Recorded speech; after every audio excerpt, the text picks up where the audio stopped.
In this video, we will show you how to make calibration curve dilutions using your corrosion inhibitor stock solution. For the first dilution, take 250 microliters or 0.25 milliliters of your 1180 ppm stock solution and transfer it into a 10 milliliter vial. For the second dilution, take 500 microliters or 0.5 milliliters of your 1180 ppm stock solution and transfer that into a second vial.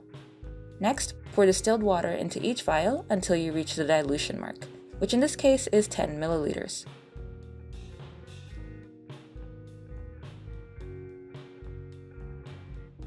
As you near the top, remember to slow down as you can always add more water but can't take excess water out.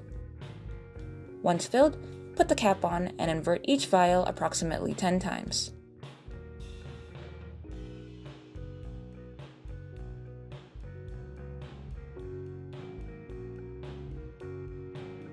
Using the formula for moles, we can find the concentration of the solution by multiplying the concentration of the stock solution by the volume of stock solution in the vial divided by the total volume of liquid in the vial.